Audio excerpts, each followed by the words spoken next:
Jadi yang masuk ke dalam ranah sengketa WTO itu sebenarnya adalah negara dengan negara ya. Sampai sini teman-teman bisa paham ya?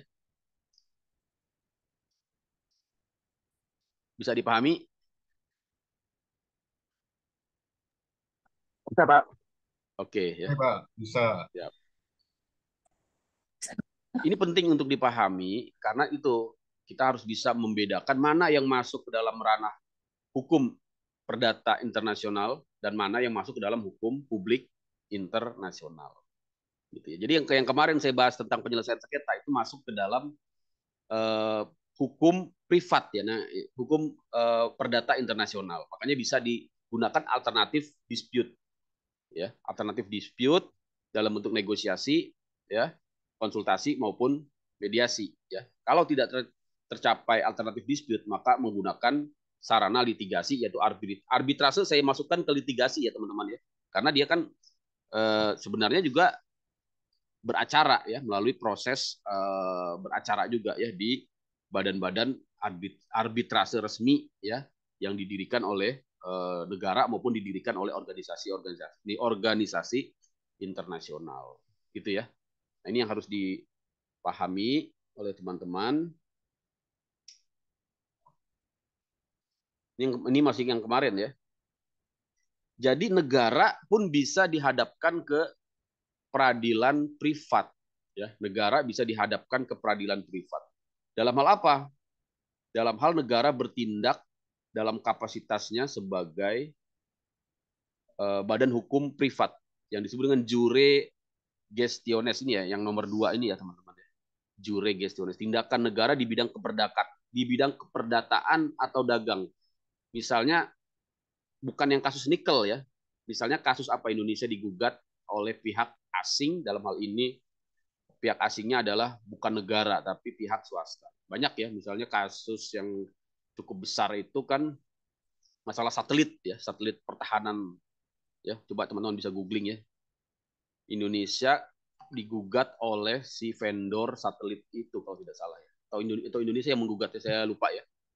Jadi bisa sebaliknya juga ya, pihak negara yang menggugat ke eh, pihak negara yang menggugat ke pihak pebisnisnya ya. Nah, itu dalam lapangan hukum privat. Ini bisa masuk ke dalam hukum investasi juga ya, hukum investasi internasional ya. Nanti penyelesaiannya di mana? Penyelesaiannya kalau hukum investasi internasional di ICSID ya, ICSID internasional ICSID tuh? Saya lupa singkatannya ya. Teman-teman bisa lihat ICSID internasional apa? Court ya. Court. Ada yang tahu ICSID, ICSID. ICSID ya. International Center kok International Court. International Center for Settlement of Investment Dispute ya. International Center for Settlement of Investment Dispute. Itu ya teman-teman ya.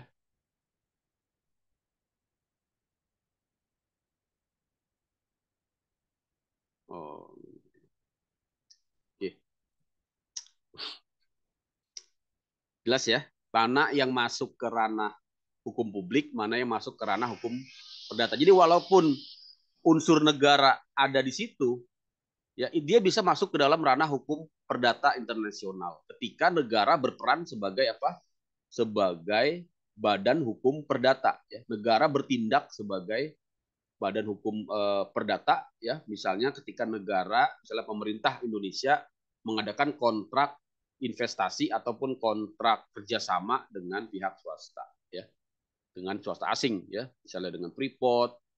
Kalau Freeport sudah badan badan ini ya, badan di dalam negeri ya, atau penyedia-penyedia jasa di luar negeri ya, maka negara dalam hal ini tunduk kepada sistem hukum perdata internasional. Nah, sedangkan WTO tadi ketika negara dalam kapasitasnya sebagai sebagai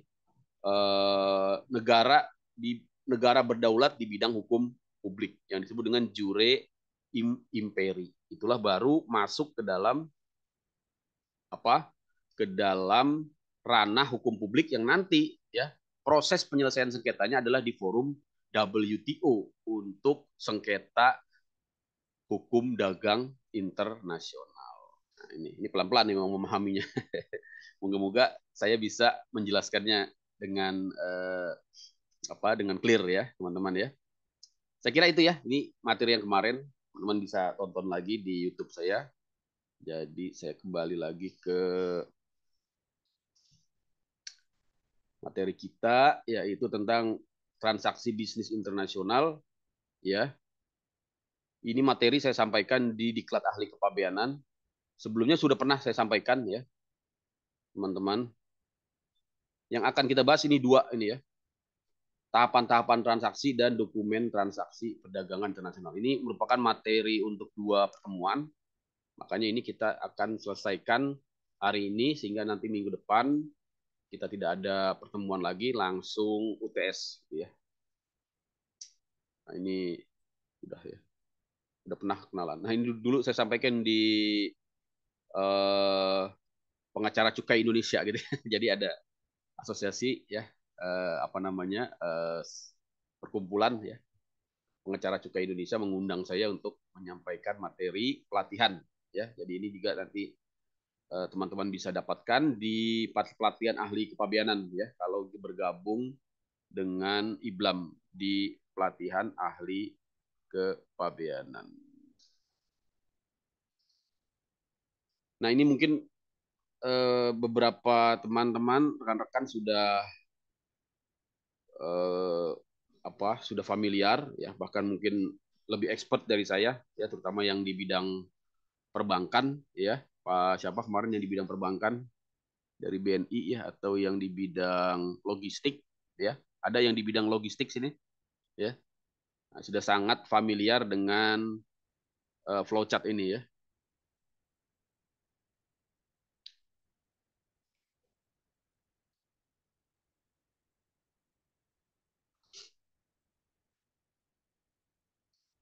Nah, inilah yang terjadi ketika perdagangan internasional berlangsung secara klasik, secara klasik.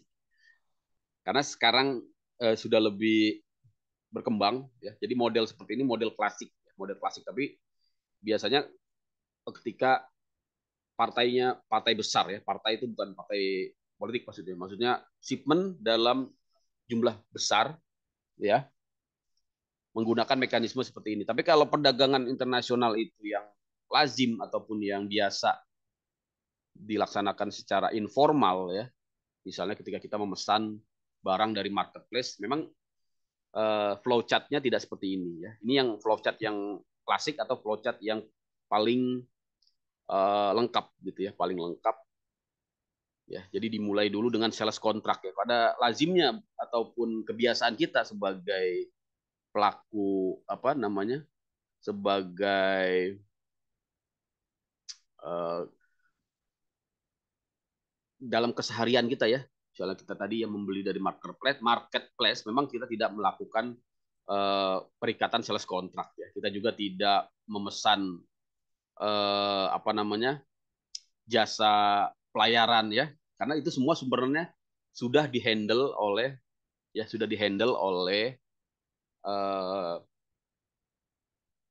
agen ya, oleh suatu agen ya, perwakilan ataupun distributor ya, yang sebenarnya kita tidak tahu ya, kita tidak tahu karena kita menggunakan yang namanya pelayanan door to door ya, pelayanan door to door. Jadi kita sebagai pembeli di marketplace itu tahu beres, tahunya barang sudah sampai dan yang kita bayarkan itu sudah include semua biaya-biaya. Tapi kalau kita sudah berkembang tidak hanya membeli dari marketplace atau kita berkembang menjadi seorang reseller, kita berkembang bahkan menjadi seorang distributor ya, menjadi seorang importir, maka kegiatan yang akan kita lakukan di dalam perdagangan internasional tentunya akan jauh lebih kompleks ya, tidak hanya memesan barang dari marketplace kemudian barang tersebut datang ya di rumah gitu ya, dan kita selesaikan pembayaran atau kita sudah bayar dulu gitu ya kalau di marketplace biasanya ya. atau dengan sistem COD kita bayar ketika barangnya datang. Nah, di sistem transaksi perdagangan internasional yang bersifat klasik ya atau yang tadi saya katakan dalam skala besar ya, dalam skala besar, maka ada tahapan-tahapan yang lebih kompleks ya, yang dimulai dengan sales kontrak. Inilah merupakan titik awal teman-teman ya, titik awal terjadinya perdagangan internasional ya. Harus dimulai dulu dengan sales kontrak. Jadi sales kontrak inilah nanti yang akan menjadi dasar terjadinya pengiriman barang kepada pihak pembeli dan juga yang menjadi dasar pembayaran yang dilakukan pembeli kepada pihak penjual. Dan dari sales kontrak inilah nanti akan ya, memunculkan kontrak-kontrak susulan seperti kontrak pengapalan, ya, kontrak asuransi kalau dia menggunakan asuransi, ya, kontrak pembukaan LC ya di bank kalau dia menggunakan sistem perbankan untuk letter of credit ya LC dan seterusnya ya. Mungkin bisa juga kontrak pengangkutan lewat darat ya, kontrak jasa bongkar muat ya dan seterusnya. Tapi itu semua harus dimulai dulu dengan suatu kesepakatan antara penjual dengan pembeli ya di dalam sales kontrak. Iya, teman-teman ya. Nah, peranan kepabeanan di mana? Sebenarnya pabean itu ya hanyalah satu entitas di antara puluhan ya entitas instansi yang berperan di dalam perdagangan internasional. Kalau kita lihat di bagian ini peran custom itu ya hanya di sini saja ya, mengawasi barang tersebut masuk dan keluar di mana?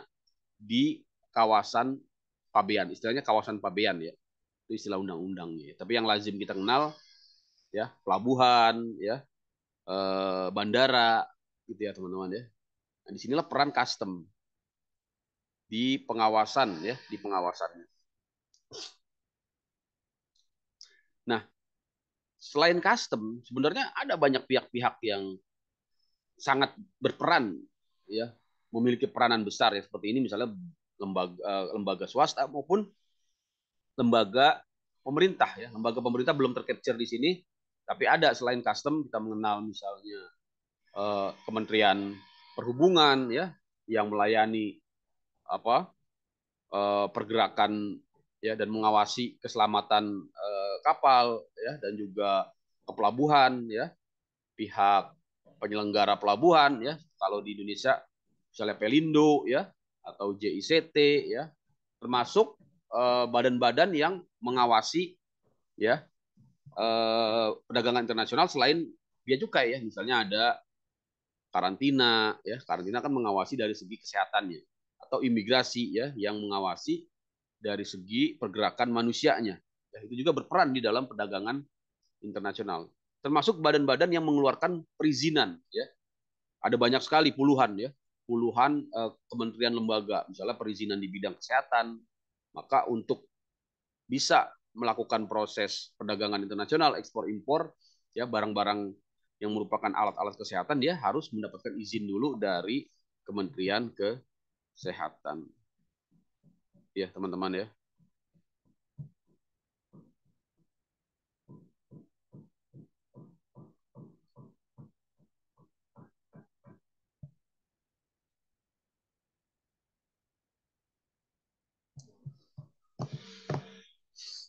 Jelas ya teman-teman ya. Oke, kita next saja. Ini slide-nya banyak sekali teman-teman. Ada berapa slide sih ini? Ada puluhan ini. Nanti kita akan lihat saja waktunya. Nah, ini yang sudah lebih kompleks lagi ya. Jadi ini sudah lebih kompleks lagi dari slide yang tadi yang lebih sederhana. Ini ketika menggunakan sistem LC ya, ketika menggunakan sistem LC atau letter of credit. Mungkin kita coba bahas pelan-pelan satu-satu ya. Dari nomor satu tadi ya, yang paling utama sekali adalah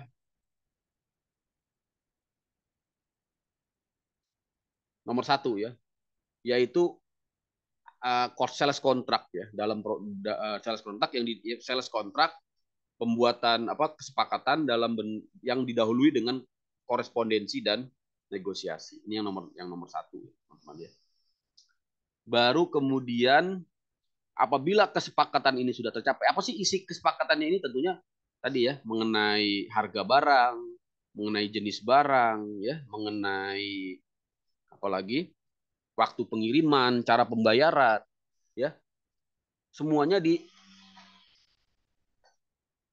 dituangkan di dalam sales kontrak ya, teman-teman. Dituangkan di mana? Di sales kontrak. Itulah fungsinya sales kontrak, sangat penting sekali, ya. Karena nanti kalau tidak jelas isi kesepakatannya akan menimbulkan dispute, ya. Dispute itu terjadi ketika nanti ada misalnya ya biaya-biaya yang harus ditanggung, ya, tapi tidak jelas siapa yang menanggungnya, ya. Misalnya ketika barang tersebut tiba di pelabuhan, ya, siapa yang menanggung biaya bongkar muatnya? Nah, ini harus disepakati. Di mana disepakatinya? Di sales kontrak. Nah, itulah nanti teman-teman mengenal yang namanya Incoterms ya, Incoterms. Incoterms ini ya dibuat oleh Kamar Dagang Internasional ya terakhir tahun 2020, yang mana dia akan dijadikan sebagai pedoman ya untuk menyelesaikan ataupun menjelaskan hak dan kewajiban ya pihak penjual dan pembeli di dalam perdagangan internasional, sehingga jelas nanti ya. Nah, dan itu harus dipahami, makanya Incoterms itu apakah dia menjadi kewajiban penjual atau pembeli nanti tergantung dari pilihan ya, pilihan Incoterms yang dipilih ya. Ada 11 Incoterms ya, mulai dari Incoterms yang paling memberikan beban resiko kepada pihak pembeli ya, dan sebaliknya pihak penjual sangat minim resikonya, sangat minim tanggung jawabnya, yang disebut dengan EXWOK ya, EXW. Nanti kita akan bahas satu-satu. Jadi kalau Incoterms di dalam sales kontrak memilih EXW ya, EXWOK, itu artinya pihak penjual ya, eksportir ya, tahu beres gitu ya, tahu beres. Pokoknya saya nggak mau dibebani apa-apa, saya jual barang saya, you penjual, you pembeli, importir ambil sendiri di rumah saya, di gudang saya, gitu ya. Mau biaya apa lain-lain ya, biaya pengiriman, biaya clearance, custom clearance, biaya perizinan, semuanya ditanggung oleh pembeli. Nah, itu yang model Incoterms yang paling memberikan tanggung jawab kepada pembeli, dan sebaliknya paling memberikan bukan kemudahan ya, paling tidak berisiko ya kepada pihak penjual yang disebut dengan export. Nanti kita akan masuk ke slide-slide itu ya. Yang paling sebaliknya ada yang disebut dengan delivery duty paid ya, DDP ya. Kalau menggunakan DDP ya, DDP masih ada nggak ya? Nanti kita lihat ya.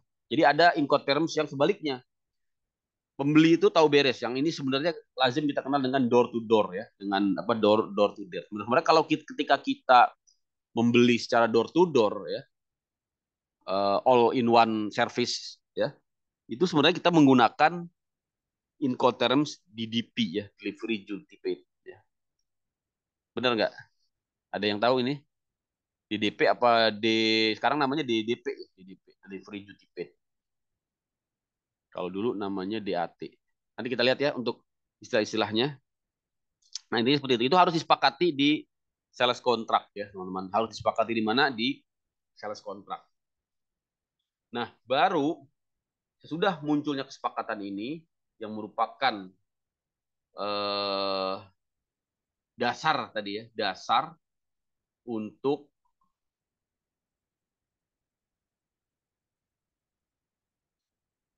memberikan hak dan tanggung jawab kepada para pihak ya, barulah kemudian baik importir maupun eksportir melakukan hak dan kewajibannya ya. Misalnya di sini sesudah terjadi sales kontrak nomor 2 ya, maka kita lihat yang paling pertama untuk memastikan adanya eh, pembayaran ya, maka pihak importir akan membuka LC ya. Di mana dia membuka LC? Di issuing bank ya, issuing bank yaitu bank yang ya menerbitkan LC ya. Nah, issuing bank akan menghubungi advising bank. Jadi bank yang merupakan rekanan dari si issuing bank ini yang akan nanti memproses pencairan ya dana kepada si eksportir ya. Jadi istilahnya advising bank ya. Nanti ada berbagai macam jenis bank ya, karena kadang untuk menerbitkan LC terutama di negara-negara yang tidak memiliki apa namanya saluran perbankan ya yang sama dengan si penerbit LC, maka dia biasanya nanti menggunakan negotiating bank ya, confirming bank, macam-macam ya. Saya juga sebenarnya saya tidak terlalu ahli di sini ya. Mungkin Pak siapa yang dari BNI nanti bisa menambahkan ya yang di bidang perbankan ya, karena memang saya di custom authority ya, tapi tentunya sedikit banyaknya juga bersentuhan dengan teknis teknis dari perdagangan internasional ini. Nah, berikutnya akan dilakukan pembayaran ya kepada eksportir ya. Nomor 4 ini ya.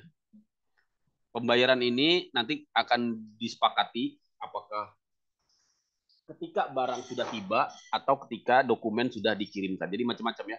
Ada payment against dokumen ya, payments against delivery ya. Jadi tergantung nanti dari kesepakatannya kapan advising bank akan mencairkan dana kepada si pihak eksportir. Nah, berikutnya sesudah advising bank memberikan, bukan tidak harus pencairan ya, bisa saja advising bank ini LC-nya ini disampaikan ke eksportir belum ada pencairannya, baru sekedar pemberitahuan kepada eksportir bahwa sudah ada LC. Artinya ini suatu jaminan bagi eksportir bahwa ya pembayaran terhadap barang yang dikirim dapat dipastikan. Nah, apabila hal itu sudah dapat dipastikan, maka eksportir memiliki keberanian ya, memiliki keyakinan untuk mengirimkan barang. Ini yang sangat penting.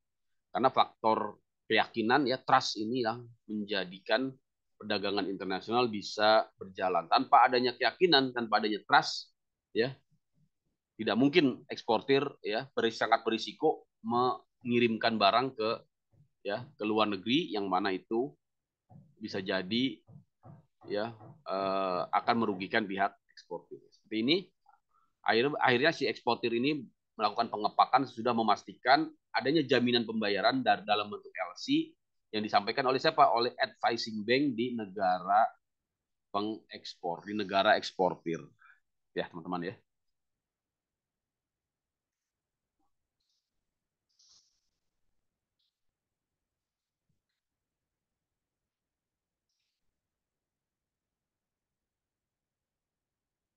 Berikutnya kita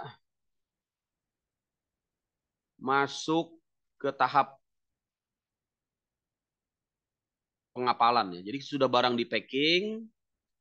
Nah, di sini akan masuk ke tahap pengapalan atau pengiriman barang di pelabuhan muat. Nah, barulah di sini peranan custom authority ya. Jadi memang hanya satu titik kecil ya bea cukai itu ya.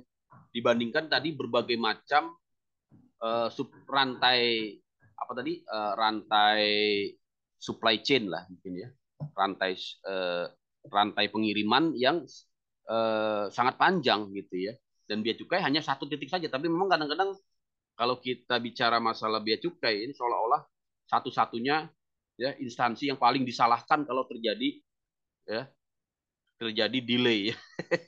Padahal kan namanya delay itu bisa saja ya keterlambatan atau kegagalan pengiriman ya bisa saja terjadi di ya puluhan titik-titik ini ya. Bisa saja banknya tidak mencairkan dana ya karena ada dokumen-dokumen yang kurang memenuhi syarat ya, bisa saja pada proses pengepakan ya ada kegagalan ya, bisa saja pada proses pengiriman ya, pada proses apa namanya dokumentasi macam-macam ya teman-teman ya. Tapi memang paling enak ya, dan ini memang menjadi nasibnya bea cukai selalu disalahkan kalau ada delay. Wah, ditahan bea cukai padahal yang salah ya forwardernya, padahal yang salah ya importirnya atau eksportirnya gitu ya teman-teman ya. Gimana? Ini bisa di ini nggak? Bisa dipahami nggak ya? Ya, kadang-kadang seperti itu ya, dikit-dikit ya. Wah, ketahan bea cukai ya, ketahan bea cukai. Bea cukai itu menahan pasti ada syaratnya, pasti ada alasannya. Ya, saya bukannya membela diri ya, tapi memang kan hukum seperti itu. Ya, seperti kalau teman-teman di jalanan ya ditahan polisi ya pasti ada permasalahan di situ ya, entah nggak bawa helm, ya jangan disalahkan polisinya, ya disalahkan yang nggak pakai helm gitu kan, entah nggak bawa SIM ya, atau motornya apa berisik, knalpotnya ya kan. Nah, seperti itulah sebenarnya yang terjadi di perdagangan internasional ya. Semua menyalahkan bea cukai, padahal yang salah importirnya atau eksportirnya, dokumennya tidak lengkap, tidak comply, harganya terlalu rendah, ya, perizinan belum diurus, ya, akhirnya semua menyalahkan bea cukai. Ini sekaligus curcol ya, nggak apa-apa ya. Kapan lagi saya bisa curcol ya? Kalau curcol sama mahasiswa aman lah biasanya. Cuma kalau curcol sama netizen yang ngeri-ngeri juga ya, bisa dibully terus. Saya kira itu ya teman-teman ya. Ini ya yang bisa teman-teman pahami di dalam siklus alur perdagangan internasional, terutama peranan custom yang memang di sini hanya ya satu titik kecil di antara puluhan ya, bahkan mungkin ratusan. Kalau ratusan sih enggak ya, kebanyakan puluhan lah, puluhan apa namanya stakeholder ya, stakeholder pemangku pemangku kepentingan yang berperan di dalam pengiriman ya sampainya barang ke suatu titik tujuan dalam perdagangan internasional tadi ya. Jadi sesudah bea cukai di pelabuhan muat ya, misalnya pelabuhannya ini di Jepang ya, bea cukai Jepang nanti yang akan melakukan pengawasan pengiriman atau ekspor barang ke Indonesia ya. Kalau di Indonesia ya tentunya barang yang diekspor dari Indonesia ke luar negeri. Disitulah baru bea cukai melakukan pengawasan di mana di kawasan pabean ya, di kawasan pabean di border atau lebih tepatnya border. Border itu tidak harus di perbatasan darat ya, ada juga di perbatasan selain darat, misalnya ya di bandara, ya itu border juga ya. Jadi bicara bea cukai tidak harus ditempatkan di perbatasan ya teman-teman ya. Kayak saya ya alhamdulillah belum pernah di perbatasan. Perbatasannya adanya di pelabuhan ya. Kalau ditempatkan di perbatasan ya apa boleh buat ya. Kita jalani ya. Gitu ya teman-teman ya. Gimana nih? Masih semangat nih kayaknya sepi semua nih. Karena izin Pak, Oh boleh. terkait dengan LC ini mungkin agak ribet ya Pak. Oh gitu belum menyambung ya. Nah, karena ini saya yang dari WNI itu Pak. Oh siap Jadi siap siap siap. Nah ini yang kayak dulu pun tunggu-tunggu nih. Coba-coba Pak dulu di. pun Uh, waktu kita belajar ini Pak, terus terang ini sudah berapa ya? 12 tahun yang lalu ya saya oh belajar gitu ya. waktu awal-awal pendidikan ya. Siap siap. Jadi memang ini pun kita pelajarinya sampai berapa bulan itu untuk Oh gitu mempelajarinya. ya. Iya. Jadi Sampai bulanan. kalau Ini cuma satu pertemuan ini. yang saya lihat di lapangan itu Pak, Uh, kondisinya waktu itu eh, banyak terjadi diskrepensi. Jadi betul. apa namanya syarat-syarat untuk pembayaran itu kan banyak dan detail gitu ya. Betul. Betul. Nah, itu jadi apa namanya salah satu penyebab itu tidak terbayar Betul LC betul. itu gitu Pak. Nah Kalau itu tidak memang terbayar ya barang nggak jadi berangkat. Iya kan Pak? iya Nah, iya cuman kan itu paling dia enak Pak. orang kan nyalahin bea cukai gitu. Iya, Padahal permasalahan bilang banyak sekali ya di banyak DLC-nya. Pak dokumen yang harus Ya termasuk di harus pelayaran dilengkapin. juga. Pelayaran Iya, kan misalnya packingnya nggak bener ya nggak mau dia masuk ke pelabuhan, masuk ke kapal ya nggak Pak? iya Packingnya nggak betul. bener, belum kontainernya belum difumigasi, apalah kan, persyaratan ISPS code itu kan se segambreng itu kan persyaratannya kan. Betul, betul. Iya, ya, jadi memang rumit ini ya, tapi memang perlu Rumit, Pak. dicoba ya Iya, Pak Yudi ya. Kalau kita baca aja, siap. denger-denger aja, Ya, ya perlu ya, tapi yang lebih bermanfaat nanti langsung praktek tentunya ya. Karena memang ini ilmu praktek ya teman-teman ya, ilmu praktek. Teorinya ada, tapi ya praktek jauh lebih bernilai gitu ya. Makasih Pak Yudi atas eh ininya. Saya bikin kopi dulu sebentar teman-teman ya. Ini ngantuk ini tuh tadi malam ngajar. Nanti yang saya kayaknya habis UTS ini ngajar satu aja lah ya.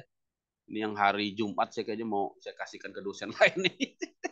Karena habis Jumat malam ngajar, pagi ngajar lagi itu berat juga ya. Tapi untuk kelas ini kayaknya masih saya pertahankan karena saya passion sekali dengan hukum perdagangan internasional ya. Tadinya saya mau salah satu kelas mau saya lepas, yang satu sih ilmu negara tapi ini nggak penting ya. Ini kok saya curcol di sini. Oke, saya bikin kopi dulu ya sebentar ya. Sekaligus baik, Bang. kita sampai setengah 11 sih santai aja. Materi banyak.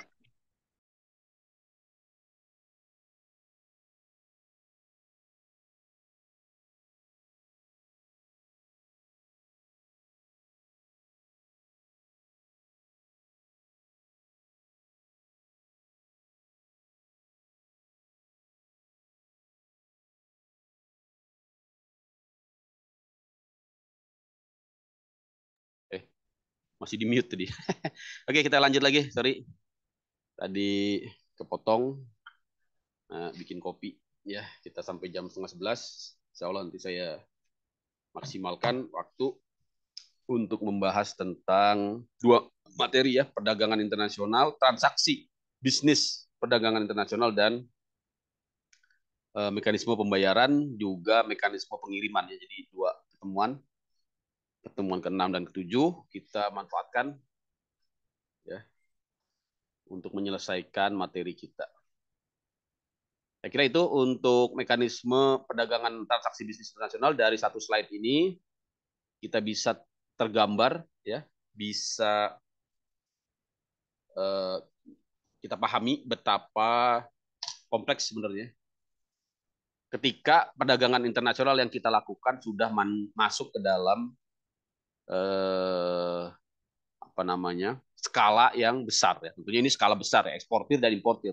Lazimnya yang kita lakukan sehari-hari tidak seperti ini ya. Walaupun secara hukum kepabeanan, ini yang perlu teman-teman catat ya. Ketika kita memesan barang dari luar negeri dan barang tersebut dikirim dari luar negeri kepada kita ya, kita sebenarnya sudah berperan sebagai importir dalam kacamata hukum kepabeanan ya. Jadi kalau kita baca definisi kegiatan impor di dalam undang-undang kepabeanan adalah memasukkan barang ke dalam daerah pabean. Nah, kegiatan memasukkan barang ini disebut dengan impor. Maka pelakunya ya, memang definisi importir sih tidak didefinisikan.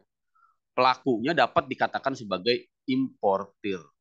Siapa yang melakukan? Ya, tentunya orang yang melakukan pemesanan, termasuk yang bertanggung jawab secara hukum terhadap hak dan kewajiban yang melekat di barang tersebut dalam undang-undang kepabeanan. Apa itu misalnya masalah bea masuk yang paling apa namanya, yang paling kita rasakan ya, sehingga memunculkan banyak eh, banyak kegaduhan ya ketika mendapatkan barang dikirim kok ditagih bea masuk yang nilainya sangat besar. Sebenarnya sangat besar atau tidak itu kan tergantung dari kasus. Seperti kemarin masalah piala. Saya nyanyi di luar negeri ya, di Jepang lomba ya. Kenapa piala saya dikenakan tagihan sampai 4 juta gitu ya. Nah, itu harus kita eh, pelajari kasus itu ya, sehingga kita bisa mendudukkan permasalahannya di mana sih kesalahannya. Apakah bea cukai segila itu gitu ya. Orang menang. Ini saya bukan melakukan pembelaan, saya coba menjelaskan ya teman-teman ya, karena ini penting. Kok bisa sih orang menang dapat piala dikenakan tagihan biaya masuk ya? Sampai hakim pengadilan pajak pun nggak paham itu ya. Kemarin saya sidang kok hakim masa sebenarnya nggak ada hubungannya dengan piala ya. Tapi hakim pengadilan pajak kok nyinggung-nyinggung masalah itu. Ini gimana sih itu juga? Wah, ternyata disinformasinya sangat luar biasa gitu ya. Sehingga memang ini ingin saya sampaikan juga. Jadi permasalahannya begini teman-teman ya. Di bidang kepabeanan, untuk barang yang dibawa oleh penumpang itu mendapatkan pembebasan ya sampai dengan nilai 500 US dollar kalau dibawa dengan penumpang. Tapi kalau dikirim lewat jasa kiriman, misalnya pos ya atau FedEx atau DHL, dia tidak mendapatkan pembebasan. Nah, inilah yang terjadi di dalam kasus Piala itu, barangnya dikirim lewat barang kiriman. Ya, sehingga bea cukai mengenakan tagihan karena Piala ya tentunya bea cukai mengenakan tagihan itu walaupun itu bukan barang yang dibeli oleh pihak penerima. Namun perlu dipahami di dalam undang-undang kepabeanan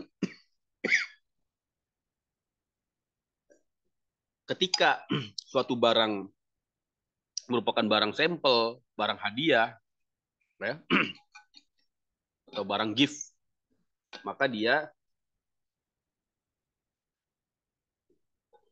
dikenakan biaya masuk, ya, dikenakan biaya masuk, tetap dikenakan biaya masuk. Mengapa seperti itu? Pak, ini kan saya tidak beli, saya dikasih. Oh, nanti semua orang bilang dikasih, gitu kan? Ada Ferrari masuk, ya, Lamborghini masuk, Pak, saya dikasih, ya, saya diberi gift ini Pak dari om saya, ya, karena saya anak yang berbakti gitu. Terus biaya cukai nggak bisa ngenain biaya masuk dong. Jadi tidak seperti itu cara berpikirnya ya teman-teman. Makanya harus belajar tentang kepabeanan ya biar paham gitu ya. Jadi kalau sebenarnya tidak hanya di bidang kepabeanan ya, di bidang pajak pun seperti itu ya. Tidak selalu barang pemberian ya gift hadiah ya undian pemberian cuma-cuma itu bebas pajak ya. Dia bisa dibebaskan dengan syarat-syarat tentunya. Kalau kalau di bidang pajak itu kan misalnya warisan ya, itu memang bebas pajak ya.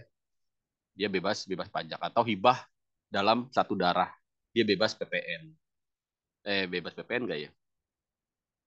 Bebas PPN ya, bebas PPN dan PPH ya. Nah, di bidang kepabeanan, di undang-undang kepabeanan juga seperti itu ya. Jadi kalau dia mendapatkan pembebasan, baru dia dibebaskan. Bagaimana cara mendapatkan pembebasan ya? Tentunya dengan perizinan, gitu ya. Dengan perizinan harus ada misalnya tadi ya, kalau dia itu ingin dibebaskan ya, ya salah satu caranya ya dia mengajukan permohonan tentunya ya, permohonan ke bea cukai seperti yang kita lihat di kasus yang 4 juta itu pun dia akhirnya kan tidak membayar. Memang bea cukai mengenakan tagihan di awal, fungsinya hanya untuk konfirmasi gitu ya.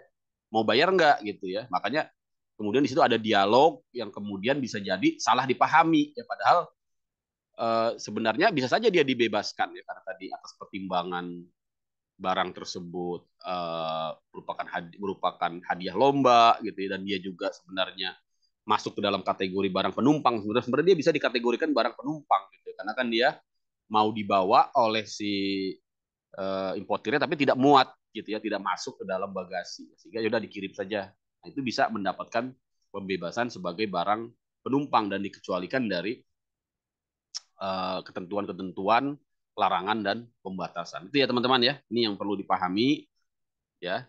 Dan memang sudah menjadi eh, apa namanya? Tugas dan fungsinya bea cukai itu melakukan pengawasan gitu ya. Melakukan pengawasan ya. Ya kalau tidak ingin diawasi ya bea cukai dibubarkan saja gitu ya. Biarkan saja semua barang itu bebas masuk tidak ada yang mengawasi ya. Tapi nanti kalau narkoba lolos gitu kan, senjata-senjata lolos, barang-barang berbahaya ya lolos ya bagi siapa yang nanti yang akan menanggung akibatnya tentunya masyarakat karena fungsi dari bea cukai itu sebenarnya adalah melindungi ya, memproteksi masuknya barang-barang yang tidak sesuai dengan peraturan perundang-undang. Saya kira itu ya, ini sedikit curcol karena memang uh, ini yang saya hadapi sehari-hari. Oke. Berikutnya kita ke slide ini masih banyak ya. Wah, ini Bu Ade akhirnya muncul. Yang ditunggu-tunggu. Kabar Bu? Udah ngopi belum Bu Ade? Saya nggak ngopi, Pak. Oh, nggak ngopi ya, ngeteh ya. Teh. Kalau saya ngopi, tapi kalau ngerokok nggak, alhamdulillah. Jadi, padahal kerjanya narikin cukai ini ya. Jadi saya munafik juga ya. Menyuruh orang bayar cukai, tapi saya nggak. menyumbang cukai ini.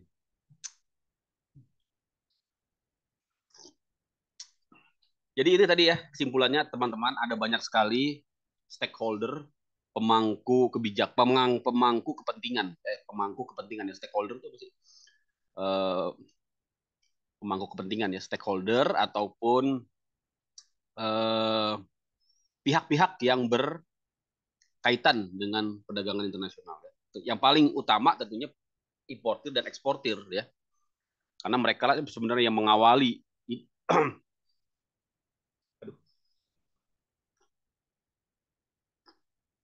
mengawali inisiatif untuk melakukan perdagangan internasional. Baru kemudian muncul supporting agent ya, pihak-pihak yang mendukung terjadinya perdagangan internasional, seperti misalnya carrier ya, carrier ini apa, pengangkut ya, bisa kapal ataupun pesawat ya. Forwarder ini agen yang mewakili pengangkut ya, atau lazim di pelabuhan disebut dengan ekspedisi ya. Ada dua jenis ekspedisi, ekspedisi muatan kapal laut atau ekspedisi muatan kapal udara ya, EMKU gitu ya istilahnya. Dan bank ya, contohnya perbankan juga, kalau pihak importir dan eksportir menggunakan sarana perbankan untuk melakukan pembayaran. Ya bisa saja tidak pakai bank ya, langsung ya pakai banknote, pakai uang cash ya, langsung importirnya ketemu dengan eksportir di satu titik langsung dibayar, bisa saja, hingga tidak melalui sarana perbankan ya. Atau bisa saja tidak melalui forwarder ya, tidak melalui jasa pelabuhan atau penerbangan ya. Tadi misalnya importir yang langsung membawa barangnya sebagai barang penumpang ya, itu juga kan masuk ke dalam kategori impor juga ya. Nah, baru kemudian instansi pemerintah yang berperan di dalam pengawasan. Ya minimal ada 3 di sini, bea cukai, karantina, dan pelabuhan. Ada satu lagi imigrasi, tapi memang imigrasi ini hanya terkait dengan pergerakan orangnya, tidak terkait dengan pergerakan barangnya. Jadi memang tidak terlalu bersinggungan dengan perdagangan internasional kalau imigrasi.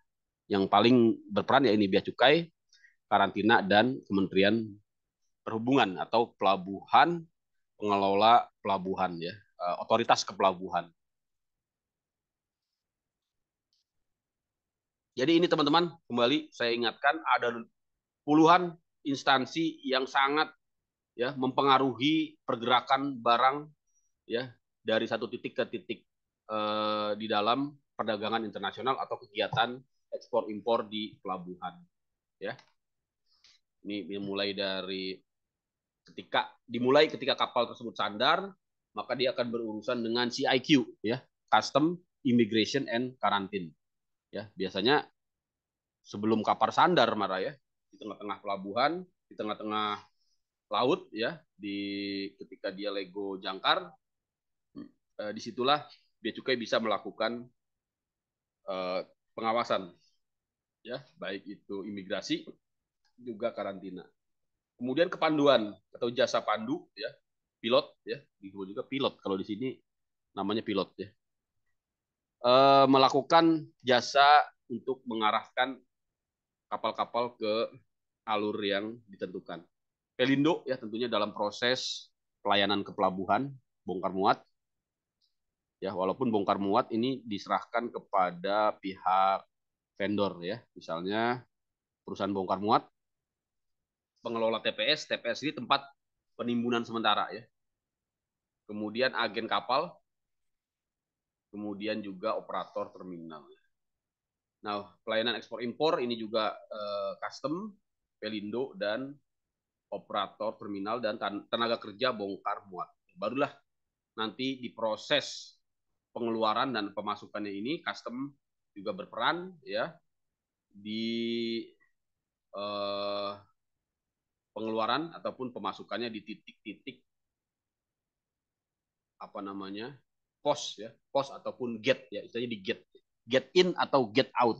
Biasanya di situ ada petugas bea cukai, tapi dengan menggunakan teknologi informasi sekarang ya, yang disebut dengan get online ya, get online. Jadi bea cukai tidak ada lagi di get ya, karena sudah menggunakan aplikasi ya. Jadi cukup supir menunjukkan dokumen kepabeanan, nanti di scan ya, nanti otomatis akan terbuka pintunya, tidak ada lagi petugas yang mengizinkan ya keluar masuknya barang. Semuanya sudah by elektronik ya, cukup menunjukkan dokumen kepabeanan yang yang tercetak secara elektronik ya, melalui aplikasi kepabeanan ya, namanya CEISA ya, CEISA, Custom Excise Information System. Jadi sekarang sudah online ya. Tapi memang masih banyak juga yang manual, yang online saya lihat ya, mungkin hanya di pelabuhan Tanjung Priok atau di bandara-bandara internasional ya. Nah, di luar proses di pelabuhan, ini ada banyak sekali instansi-instansi yang sangat berperan ya, terutama dalam hal tata niaga impor ekspor ya. Dalam hal ini memberikan izin atau rekomendasi ya atas masuk atau keluarnya barang dari dan ke dalam wilayah Indonesia ya. Ini ada banyak sekali, teman-teman bisa baca di sini. Kementerian Perdagangan, Perindustrian, Pertanian, Perhubungan, ya, Kelautan, ya. Mungkin ada teman-teman yang dari instansi-instansi ini ya juga memiliki peran di dalam perdagangan internasional. Bea cukai hanya sebagai ya dapat saya katakan istilahnya tukang sobek karcis gitu ya. Yang bikin karcis siapa? Ya ini lembaga-lembaga kementerian ini ya. Penerbit-penerbit perizinan ini. Kalau sudah ada karcisnya, sudah ada izinnya ya bea cukai.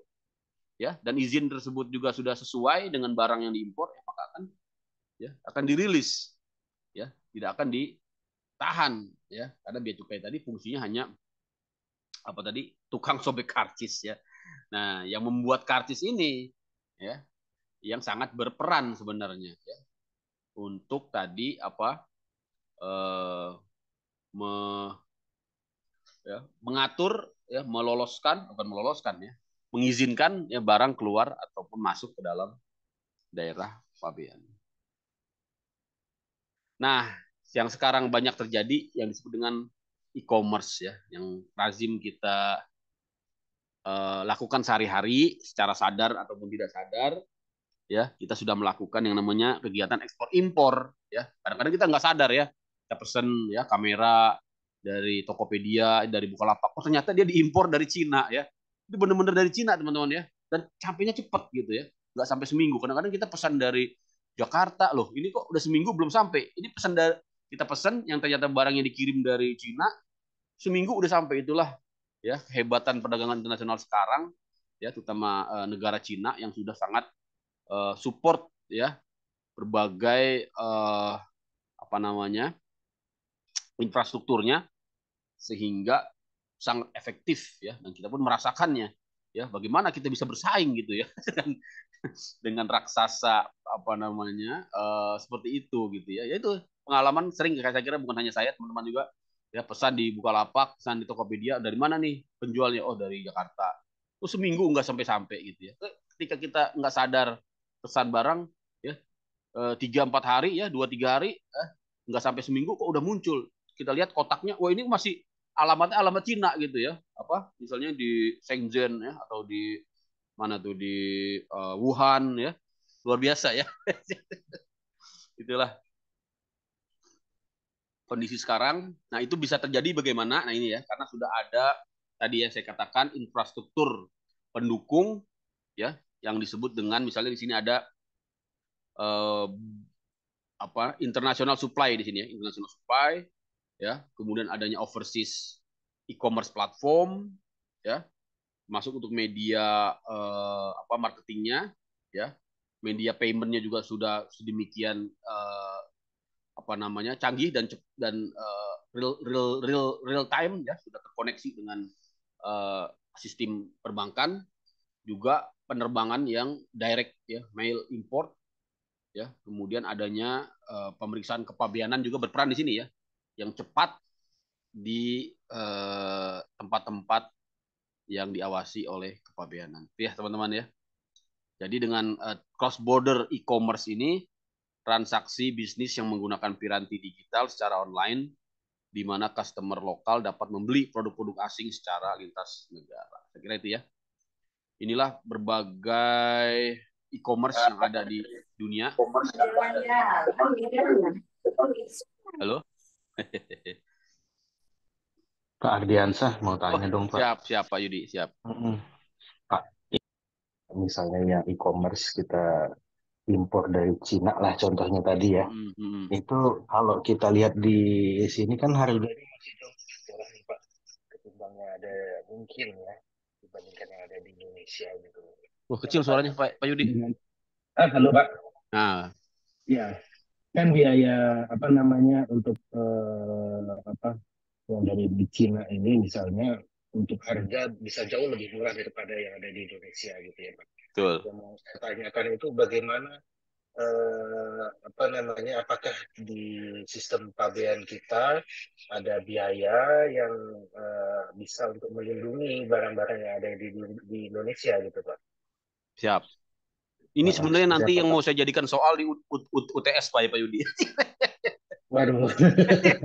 Kemarin kalau Pak Yudi menyimak, saya sempat singgung juga. Jadi soal UTS kira-kira seperti itu nanti, terutama dari kondisi fakta kekinian yang sama-sama kita tadi Pak Yudi juga sampaikan, yaitu membanjirnya produk-produk Cina yang sangat murah sekali. Diindikasikan, ini tapi saya belum melakukan riset ya. Ada beberapa kalangan mensinyalir itu dilakukan secara subsidi ya. Jadi negara Cina itu eksportir yang mengirimkan barang ke luar negeri itu disubsidi oleh negaranya dalam bentuk misalnya subsidi tenaga kerja, ya subsidi bahan baku, ya dan berbagai macam jenis subsidi. Nah, coba teman-teman pelajari dari materi-materi yang saya sampaikan, terutama terkait dengan instrumen hukum WTO. Bagaimana cara, tadi pertanyaannya pas dengan Pak Yudi tadi, bagaimana cara menanggulangi hal tersebut. Nah, kemarin kalau teman-teman lihat ada yang namanya safeguard, ya, ada yang namanya bea masuk. Tadi yang ditanya Pak Yudi juga, apakah ada bea masuk tambahan? Nah itu ya. Saya sampaikan sudah ada, ya, tapi ternyata belum cukup. Sudah ada, tapi ternyata belum cukup. Apa itu dalam bentuk safeguard, ya, bea masuk pengamanan, bea masuk tindakan pengamanan. Misalnya terhadap produk, ya, memang baru sedikit ya Pak Yudi ya, yang baru dikenakan safeguard itu tekstil, ya, produk-produk garment, ya, alas kaki, ya. Sedangkan tadi yang lain seperti misalnya produk-produk elektronik, ya, produk-produk manufaktur, termasuk bahan baku, ya, itu juga belum dikenakan safeguard. Ini memang nanti jawabannya, ini saya kasih bocoran akhirnya. Tidak lain, ya. Tapi nanti teman-teman ditulis dengan bahasa sendiri tentunya ya. Jawabannya adalah menggunakan instrumen-instrumen yang ada di WTO. Memang tugas WTO itu kan, tujuan daripada hukum WTO itu adalah menanggulangi kerugian dari perdagangan internasional. Karena ini akan merugikan siapa? Merugikan merugikan manufaktur, ya, produsen di dalam negeri. Kalau pedagang sih senang-senang aja ya, tambah banyak barang, ya, tambah untung dia. Apalagi konsumen juga senang ya, tambah banyak barang murah. Tapi kan yang harus diperhatikan bukan hanya pedagang dan konsumen. Yang harus lebih diperhatikan adalah sektor industri yang akan menyerap tenaga kerja. Ya, ini memang kebijakan dari pemerintah bagaimana cara memandang ini. Apakah Indonesia dibiarkan menjadi negara pedagang dan negara konsumen saja, ya, tidak diperhatikan faktor industri manufakturnya. Nah, untuk menanggulanginya, kemarin kalau kita bahas tentang tujuan-tujuan GATT dan WTO, maka kita bisa menggunakan instrumen-instrumen WTO. Ya, minimal teman-teman sudah catat kemarin, ada yang namanya bea masuk tindakan pengamanan. Selain itu, khusus untuk Cina, seharusnya kalau memang terbukti melakukan subsidi, karena perlu dicatat ya teman-teman ya, subsidi itu di dalam kacamata hukum dagang internasional yang dikeluarkan oleh WTO merupakan tindakan unfair trade. Unfair trade ya. Gitu ya. Jadi tindakan itu dibilang unfair ya, subsidi ya. Nah, bagaimana cara menanggulanginya? Ditangkal, di apa namanya? Diatasi ya dengan mengenakan bea masuk anti subsidi ya. Itu ada yang disebut dengan countervailing duty. Bukan countervailing duty. Bea masuk imbalan ya. Bea masuk imbalan. Itu ada di mana? Di Undang-Undang Kepabeanan ya. Undang-Undang Kepabeanan, saya enggak ada di Undang-Undang Kepabeanan. Ini dicatat aja. Nanti keluar di UTS pasal 12 kalau nggak salah ya. Kalau saya baca ya. Pasal 12. Pasal 12. Apa isinya? Ya, pasal 12 ini isinya barang impor dipungut bea masuk berdasarkan tarif setinggi-tingginya 40%. Ya. Kemudian di ayat 2-nya dikecualikan dari ketentuan ya untuk barang impor hasil pertanian. Jadi untuk hasil pertanian dalam rangka melindungi hasil pertanian Indonesia berdasarkan Undang-Undang Kepabeanan boleh ya mengenakan tarif lebih dari 40%. Bisa di atas 40%. Ya. Ini sebenarnya hukum perdagangan internasional, cuma tadi sudah diratifikasi dan ditransformasi dalam Undang-Undang Kepabeanan. Jadi klausul ini sebenarnya sudah ada juga di WTO agreement ya. Kemudian barang impor masuk dalam schedule daftar eksklusif schedule ya. Jadi yang memang dapat dikenakan tarif lebih tinggi dari 40%. Nah, kemudian di pasal 12 juga ya, terutama di bukan pasal 12. Tentang biaya masuk tambahan. Biaya masuk tambahan itu. Oh iya, pasal 12 ayat 1 ya. Pasal 12 ayat 1. Jadi di sini besarnya tarif biaya masuk ya di penjelasan dikatakan ditetapkan setinggi-tingginya 40% termasuk biaya masuk tambahan. Jadi ada yang namanya biaya masuk tambahan ya teman-teman ya. Ada yang namanya biaya masuk tambahan. Nah, itulah yang biaya masuk tambahan itu adalah tadi biaya masuk tindakan pengamanan, biaya masuk imbalan, dan biaya masuk biaya masuk anti dumping ya, dan biaya masuk anti dumping. Pasal berapa ya itu? Aku lupa sih. Oke, nah pasal 18, pasal 18 teman-teman ya, ini saya orang bea juga. Jadi di pasal 18 diatur ada yang namanya biaya masuk anti dumping. Pasal 18 Undang-Undang Kepabeanan. Ya. Ada yang namanya biaya masuk imbalan. Pasal 21 Undang-Undang Kepabeanan. Apa itu biaya masuk imbalan?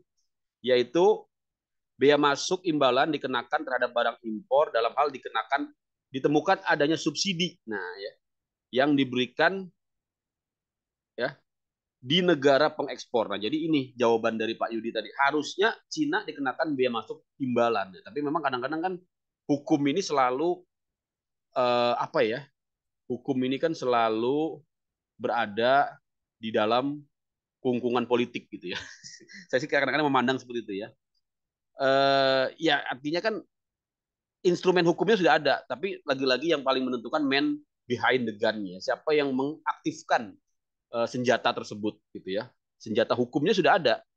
Ya, pasal-pasalnya sudah ada, yaitu mengenakan biaya masuk imbalan atas produk-produk yang ya mendapatkan subsidi. Nah, harusnya produk-produk dari Cina ini sudah mendapatkan biaya masuk imbalan karena tadi ya unsur-unsurnya sudah terpenuhi. Ya, ditemukan adanya subsidi di negara pengekspor. Terus barang impor tersebut menyebabkan kerugian di dalam negeri, mengancam terjadinya kerugian terhadap industri, menghalangi pengembangan industri barang sejenis di dalam negeri. Itu sudah masuk unsur-unsurnya ya, tinggal kemauan ya, political will. Kadang-kadang kan kita lihat hubungan dengan Cina ini tidak tidak semudah itu gitu ya. Kita lihat kapal-kapal Cina pun masih berkeliaran di laut Natuna ya, bahkan sekarang semakin besar pengaruhnya. Itu di luar konteks ini ya, segera nanti intinya secara normatif saya sampaikan. Untuk jawaban nanti di UTS sudah saya kasih bocorannya, bisa menggunakan instrumen tadi biaya masuk anti dumping kalau dia terbukti dumping, biaya masuk imbalan kalau dia terbukti melakukan subsidi di negara pengekspor, atau biaya masuk tindakan pengamanan ya. Jadi ada 3 jenis biaya masuk. Yang terakhir biaya masuk pembalasan. Nah, biaya masuk pembalasan ini berbeda.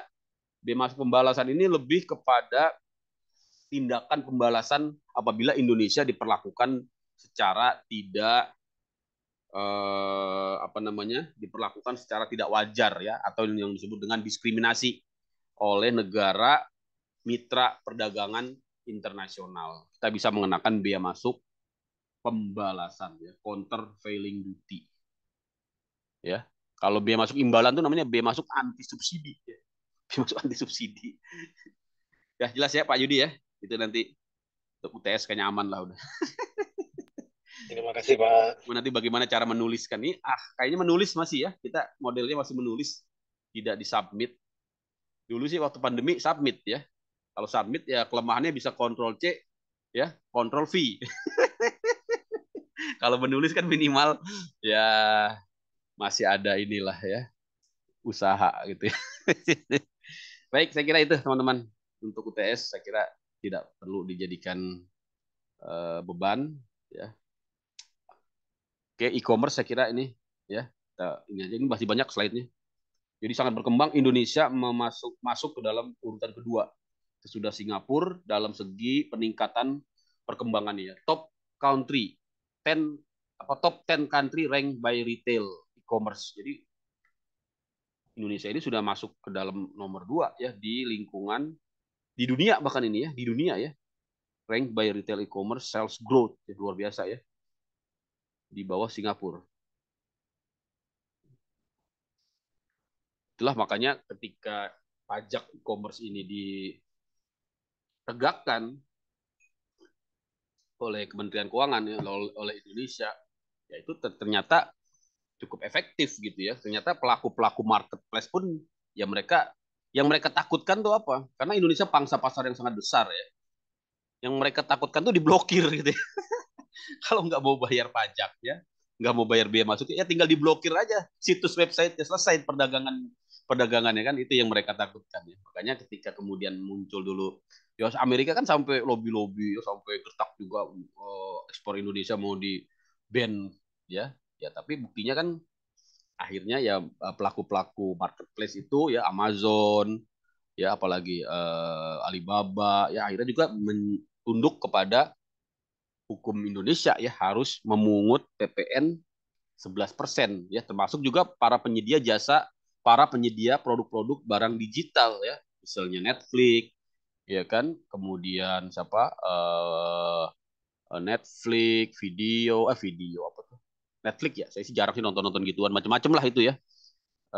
Yang berlangganan itu juga ya dia memungut PPN dan harus menyetorkan ke Indonesia gitu ya. Karena kalau tidak ya Indonesia bisa aja ya tinggal diblokir aja selesai ya kan, di situsnya diblokir ya kan, maka itu yang mereka takutkan ya, teman-teman ya. Prospeknya sangat luar biasa ya, ini dari tahun ke tahun ya, saya kira teman-teman bisa memahaminya ya. Oke, tekan nih ya, ini tidak terlalu penting. Nah tadi ya kembali ke bidang hukum, ini masuk ke hukum perdata internasional.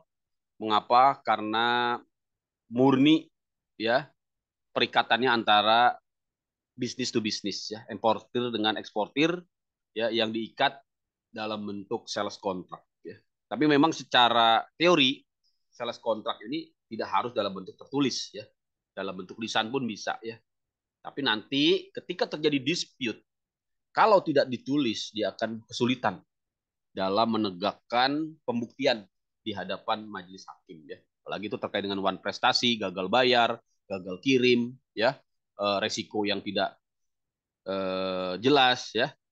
Itu akan sulit dalam pembuktian nanti di pengadilan kalau tidak dituangkan dalam sales contract. Memang macam-macam bentuk sales contract ini. Ada yang berbentuk lisan, ada yang berbentuk korespondensi saja, ada yang berbentuk pro forma invoice ya, termasuk juga printed text ya, teks-teks tercetak ya, purchase order itu juga bagian dari secara hukum diakui sebagai sales contract. Tadi pihak-pihaknya kok ini ngulang lagi. Tadi udah. Tahapan-tahapannya ini secara sederhana seperti ini untuk terjadinya sales contract. Intinya harus ada proses pendahuluan tentunya ya. Jarang sekali tiba-tiba langsung sales contract kecuali memang sudah rutin ya, karena sudah rutin sebenarnya proses yang rutin itu didahului dengan proses pendahuluan dulu sebenarnya ya. Dia tapi memang karena sudah rutin atau ada hubungan istimewa sehingga sales kontrak ini bisa langsung terjadi tanpa proses pendahuluan berupa negosiasi ya seperti yang tergambar di slide ini. Apa saja yang harus diatur di sales kontrak? Ini sebenarnya ada hukumnya, teman-teman ya. Nanti kita lihat di modul ya. Nanti modul saya share yang disebut dengan International Convention Sales of Goods ya. Nah, jadi apa yang ada di slide ini juga sebenarnya sudah diatur dalam konvensi internasional tentang penjualan barang. Ya, itu ada nanti di modul, itu modulnya saya share. Kira-kira seperti ini isinya, bahwa di dalam sales kontrak harus mencakup ya hal-hal ini, minimal ada 5 di sini ya. Term of good, term of delivery, term of payment, terms bukan terms of shipment, dan terms of documentation ya. Kalau ini tidak diatur, kalau ini tidak di cover, maka ya tentunya akan menjadi sumber permasalahan dispute ya. Seperti misalnya terms of good ini yang sangat penting ya. Kalau di dalam hukum perdata ya, kita kan tahu yang namanya syarat sahnya kontrak, yaitu ada 4 ya di pasal berapa? 1320 ya Bu Ade ya. Yaitu salah satunya adalah adanya objek tertentu ya, adanya objek tertentu. Ya kan? Kan ada 2 syarat ya, syarat objektif dan syarat subjektif. Syarat subjektifnya yaitu adanya kecakapan ya dan kesepakatan ya.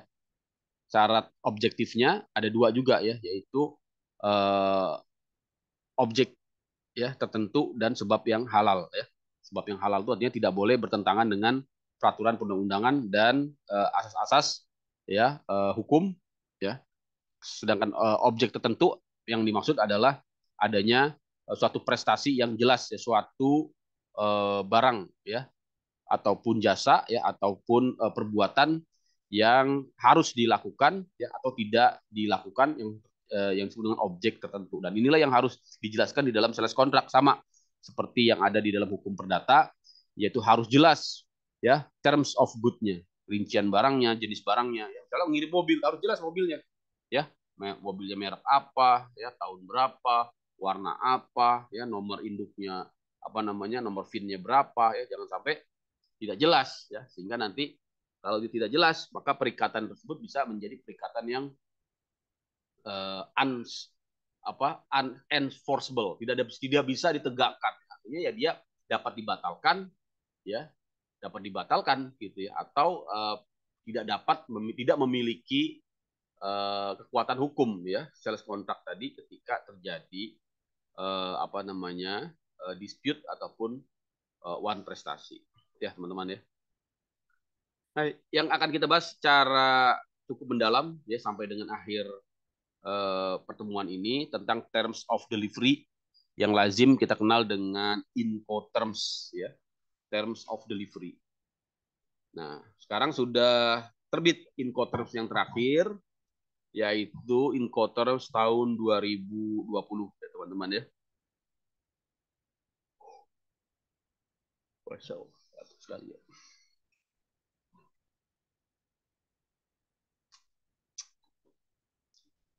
Apa itu Incoterms 2020? Yaitu seperangkat aturan ya, main rules ya, aturan dalam perdagangan internasional yang dapat diterima oleh berbagai otoritas pemerintahan dan praktisi perdagangan internasional. Jadi memang Incoterms ini ya, di sini kalau kita lihat dari definisi ini sifatnya self implementing, dapat diterima oleh berbagai otoritas pemerintahan.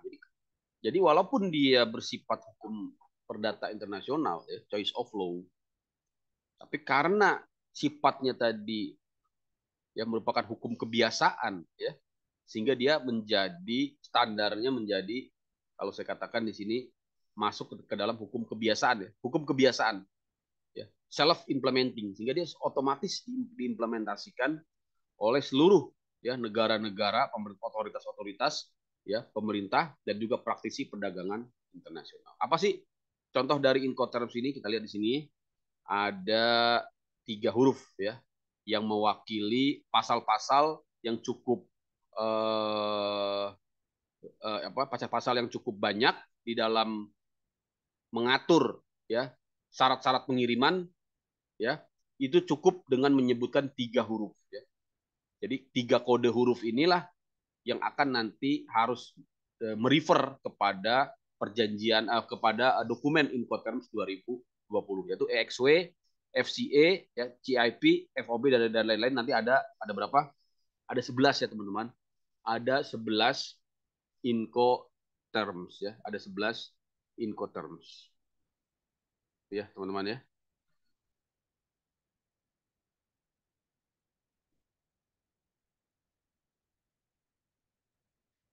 Oke. Saya nyoba ini nih.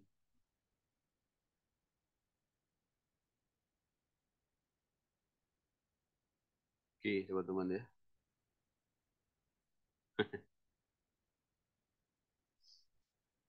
Jelas ya? Yang paling update yaitu Incoterm 2020. Nah, inilah yang akan diatur oleh Incoterms, yaitu ya kondisi-kondisi terjadinya emergensi ya atau terjadinya risiko ya, terjadinya apa namanya? kondisi yang menimbulkan risiko ya. Itu akan diatur hak dan tanggung jawab masing-masing pihak di dalam Incoterms. Seperti ini misalnya ada kebakaran, ya ada bencana, ya. Siapa nanti akan menanggung kerugiannya? Loh, kok jadi ke sini? Oke. Ya. Jadi bicara masalah Incoterms ada 3 hal ya yang diatur di dalam Incoterms, yaitu apa? Task, risk and cost ya. Task, risk and cost. Task yaitu siapa yang memiliki ya tugas, kewajiban, tanggung jawab ya. Misalnya tanggung jawab untuk perizinan, untuk mengurus perizinan ekspor impor, mengurus transportasi, ya mengurus dokumen pelayaran. Siapa yang bertanggung jawab? Nah, ini akan diatur di dalam Incoterms teman-teman ya. Berikutnya resiko ya. Resiko juga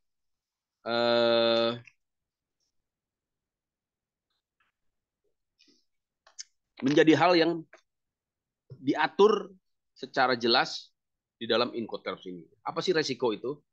Misalnya resiko atas pengiriman barang ya. Kapan beralihnya resiko ya, kapan beralihnya resiko dari penjual kepada pembeli. Nah, ini tergantung nanti pemilihan Incoterms ya. Misalnya saat penjual telah mengirimkan barang di satu titik berdasarkan aturan Incoterm. Ya, kalau kita menggunakan Incoterm FOB, maka di situ kewajiban ya resiko yang ditanggung oleh penjual hanya sebatas sampai barang tersebut berada di atas kapal di pelabuhan muat. Nah, ya, di atas kapal di pelabuhan muat. Nanti ketika terjadi kebakaran, terjadi tsunami, ya, terjadi kecelakaan, musibah di tengah laut, ya, pasca barang tersebut berada di atas kapal secara awalnya aman, di atas kapal aman ya. Nah, nanti musibah sesudah itu bukan lagi tanggung jawab dari si penjual karena sudah disepakati Incoterms-nya adalah FOB, misalnya FOB Tanjung Priuk ya. Kalau FOB Tanjung Priuk, eksportir Indonesia hanya bertanggung jawab sampai barangnya naik di atas kapal ya, naik di atas kapal di Tanjung Priuk ya, misalnya di JCT ya, di pelabuhan JCT, di kade JCT atau di kade Koja. Begitu kontainernya naik, maka selesai kewajibannya eksportir dan eksportir berhak untuk mengklaim pembayaran. Dan juga eksportir juga berkewajiban untuk mengurus tentunya perizinan ekspor ya, karena kan untuk bisa naik sampai di atas kapal, ya izin ekspornya harus diurus, ya, mengurus di bea cukai, mengurus di Kementerian Perdagangan, ya, mengurus di lembaga-lembaga terkait, itu adalah kewajibannya si eksportir, gitu ya teman-teman ya. Termasuk mengurus biaya di pelabuhan, ya, biaya bongkar, biaya tracking, ya, biaya barang naik ke atas kapal, dan itu menjadi tanggung jawab dari si eksportir. Jadi begitu jelas teman-teman ya. Dan juga termasuk alokasi biayanya, ya. Resiko ketika terjadi damage, ketika terjadi kerugian, kegagalan, dan juga termasuk alokasi biaya, pihak mana yang harus membayar dan untuk apa, itu akan dapat ditentukan dengan pemilihan dari Incoterms 2020. Saya kira itu ya teman-teman ya, bisa dipahami. Nanti beberapa Incoterms akan coba saya apa namanya, saya masukkan di dalam soal UTS mungkin. Tapi yang paling inti sih tadi itu teman-teman ya, bagaimana hukum perdagangan internasional menanggulangi permasalahan, ya, membanjirnya produk-produk Cina yang ditengarai, ya, disubsidi oleh pemerintah Cina di negara pengekspornya. Nah, ini Incoterms 2020 ada berapa teman-teman? Ada 11 ya. XW, FCA 1 2 3 4 5 6 7 8 9 10 11 ya. Pertama yang grup E ya. Grup E ini artinya hanya satu XWOK ya. Nanti kita akan lihat apa itu XWOK. Kemudian grup F juga hanya satu ya. Oh, grup F ada dua ya. Ada F laut dan ada grup F multimoda ya. Jadi ada grup F laut dan grup F multimoda. Ya. Multimoda ini artinya bisa di laut, bisa juga di udara gitu ya. Jadi kalau bicara FCA, nah ini yang kadang-kadang tidak tepat pemilihannya ya, karena tidak mempelajari Incoterms secara apa namanya, secara detail. Kalau kita menggunakan metode laut, ya, kita menggunakan FOB dan FAS. Gitu ya. Kalau lewat udara, kita tidak boleh sebenarnya pakai FOB karena FOB dan FAS ini hanya untuk, ya, water, ya, sea and inland water. Ya. Jadi kalau mode transportasinya udara, itu tidak tepat menggunakan FOB, tapi memang kadang-kadang karena kebiasaan, ya, dan ini berpotensi nanti merugikan, terjadi dispute ya, karena kalau kita lihat di klausul Incoterms yang namanya FOB ya, dia hanya untuk sea ya, sea laut ya, and inland waterway, dan pengangkutan lewat perairan darat ya, perairan darat, danau ya, teluk, danau ya, danau, sungai ya, sungai ya, baru dia menggunakan FOB atau FAS ya. Masya Allah, takut sekali. Aduh.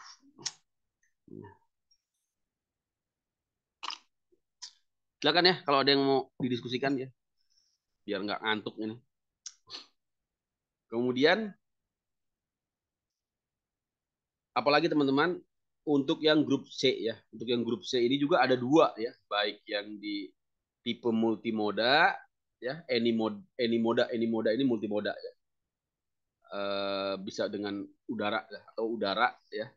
Kalau yang khusus untuk laut itu CIF. Jadi bicara CIF ini juga yang kacau juga, karena memang di Indonesia terutama di kepabeanan, di peraturan Menteri Keuangan itu mengatakan untuk barang impor ya, nilainya ya, atau nilai pabean istilahnya, harga barangnya itu ditentukan dalam Incoterms CIF. Nah, ini bermasalah karena CIF itu hanya untuk laut, padahal yang namanya impor kan bisa dari laut, bisa dari udara ya. Nah, kalau bicara masalah CIF, dia itu hanya untuk laut gitu ya. Iya kan?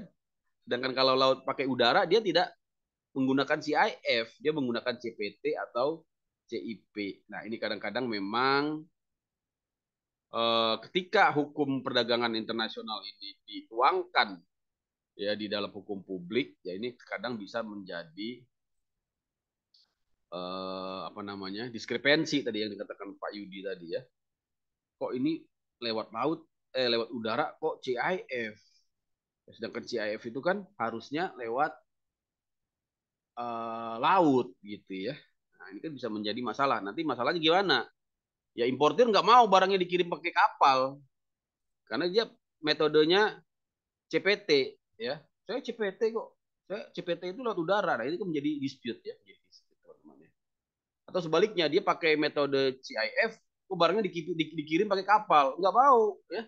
Saya maunya dikirim pakai kapal karena lebih murah kalau pakai kapal lah ya. Walaupun lebih lambat.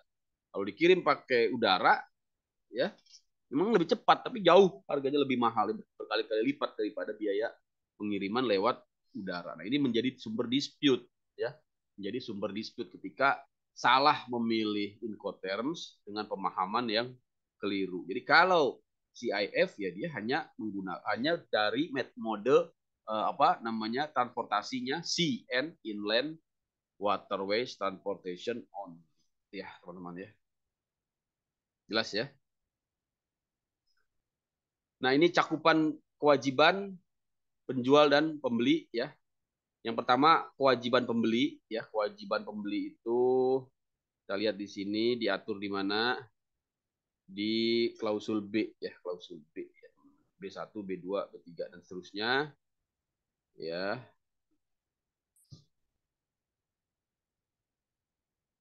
Jadi nanti tergantung dari pemilihan Incoterms-nya ya. Pembeli bisa saja menanggung kewajiban umum ya, menanggung pemeriksaan ya dan sebagainya, izin ekspor impor nanti tergantung dari apa namanya